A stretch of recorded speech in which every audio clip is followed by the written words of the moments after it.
This right here is a quick overview on the UZI. This is an Israeli-made weapon. It was designed around 1949, prototype in 1950, and entered service in 1954. An open bolt, blowback operated. Semi-automatic, obviously, is a closed bolt. If you don't know what an open bolt and a closed bolt is, open bolt, in order to fire the weapon, you pull the bolt all the way to the rear, and the bolt will stay to the rear.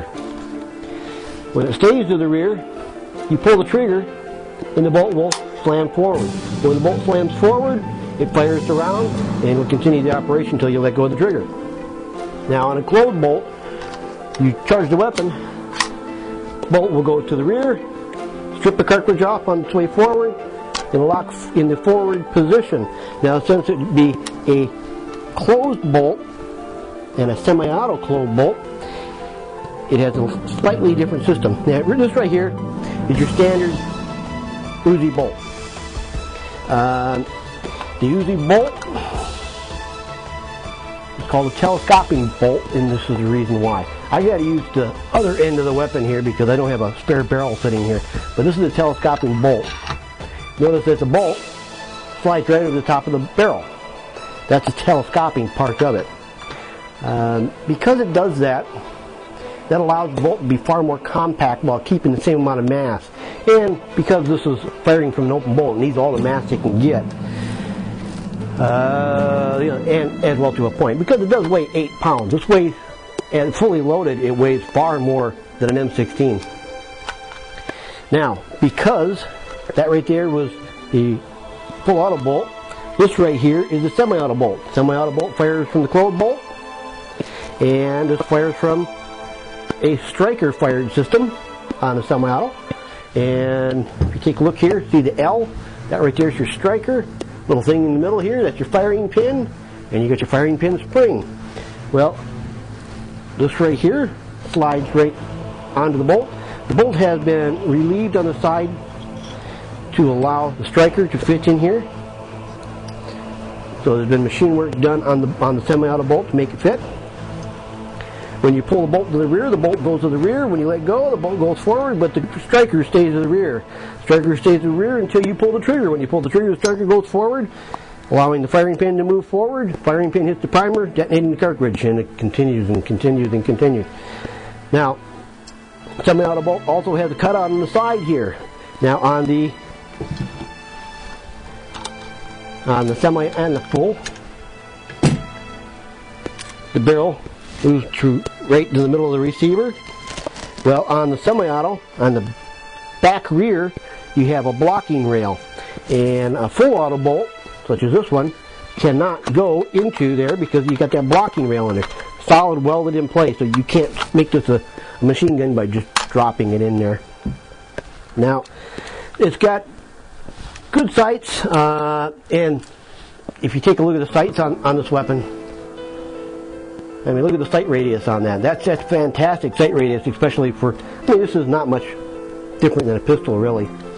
So it's got fantastic sight radius, which makes it a fairly accurate weapon. And it is. The UZI is a very accurate weapon, considering it is an open bolt. When we're talking the full auto. The semi-auto, it's still an accurate weapon, but a full auto, because it fires from the open bolt, that bolt moving back and forth creates an oscillation, a vibration, and it's 600 RPM, so you've got a lot of vibration involved. But yet, it's still easy to keep on target compared to other weapons. Weapons such as, you know, this one right here. This right here is the Mac 11 Cobra. This right here is the semi-auto version. But see how short the barrel is on that weapon? That's a short little weapon. Short little barrel for a weapon. And the sights. Yeah, the sights suck, but that's a different discussion. But as you can see, this right here is a nice long sight radius, good sights, nice long barrel, keeps the velocity up. The full auto has a 10-inch barrel. This right here has like an 18. But you keep the velocity up, longer barrel, you have a little bit more accuracy. Because of the bolt design, they were able to keep the magazine in the grip. The grip itself, two safeties. You got a grip safety and you got a selector safety. Obviously in the semi-auto you got full, well you got semi, and you got safe. It's got F and S, so full, no. Other calibers: 22 long rifle, 9mm, 45-41 Action Express, 40 Smith & Wesson, and 10mm. Typically, they're modified grip assemblies, and you could just take a grip assembly, a barrel, and a bolt, and throw them in your weapon, and you can do a caliber conversion to any one of those calibers I mentioned. Different kinds of magazines. You have stick magazines of all sorts here. You have like 25 round, 30, 32 round. You have drum magazines. So a lot of different magazines. Originally, the weapon was shipped with a wood stock. Wood stock has to be modified for semi-auto use. If you don't modify it for semi-auto, you're going to get your butt in trouble. And the reason of that is the quick detach, NFA problems there, short barrel rifles, any other weapon type stuff. So make sure that you don't use a quick detach stock on your semi-auto. It has to be made so it's not quick detach anymore. And that's a fairly simple operation. You can disassemble this and like weld a spring or different manners of doing that. Basically, the Uzi is a fairly modular weapon, meaning that you can unscrew the barrel, you can screw in a silencer, you can pop off the folding stock, you can pop on a wood stock, or any manners of different versions between the two. You can take a top cover and pop this top cover off and pop a top cover on that has a rail on it. The folding stock on here is a good folding stock, simple to operate for most people. There we go. So I mean, it's beautiful stock design. This is an 8-pound weapon, so it weighs more than an M16. It's got issues. Most subguns are heavy. The only difference is that right here is fairly light. Remember, it was developed 49, prototype in 50, and in service in 54. Open bolt for full autos, closed bolt for semi-autos. 9mm. A lot of people think it was developed from the CT-23, which is Czechoslovakian. It's unlikely that it was. It was either developed at the same time, coincidentally at the same time, without knowledge, because they were both developed about the same time. So it would have been hard for them, based on the dates, to look at each other's designs. But it's not like this right here was copied off the CT-23. It's more likely, it's possible, I'll say it's possible, that it was based loosely on the MCEM-2, which was the machine carbine experimental model, which was number 2, which was a UK design, designed just after World War II, 1944. And that used basically, if you take a look at that weapon and this weapon, there are striking similarities between the two. So it's possible they may have had some knowledge of that one, because basically that was the first one that used the telescoping bolt. And it's also the CT-23 could have been copied off of that one as well. And I said could have been.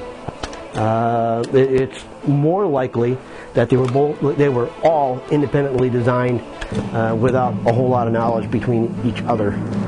So I don't think it was really copied on any particular design. You be your own judge. Do the research on it. There's a lot of information out there. Take a look at that MCEM 1 and 2. It's a fairly interesting story. It was designed by H.J. Turpin, and if you follow World War II designers, Turpin was the T in Sten, so a very good designer. That's basically the Uzi. The only other thing is, remember, firing from the prone position is a bit difficult because of these different magazines. They stick out quite a little ways, so when you're sitting there trying to get a nice prone position, you got that long magazine sticking out. It's a little bit difficult to stay up there, so you always have to do probably the gangster style, but it's more like a 45-degree cant to it. And a lot of times, I know guys that fire competition pistol like that. Being at a pistol, they fire it like at a natural slight cant. They don't do it like this, like you see in the movies. It's just a natural slight cant.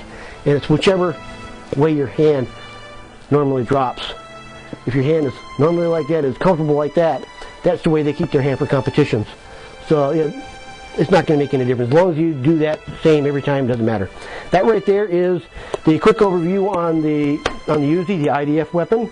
It was used up until 2003, and I think it's still used in reserve forces in Israel. And of course, it's used in about 90 different countries, and they made about 2 million of them. So if you have any questions, post them. Don't forget to rate the video. I'll have more coming up, and I'll also do one on this one as well. So that right there is the UZI. Thank you very much.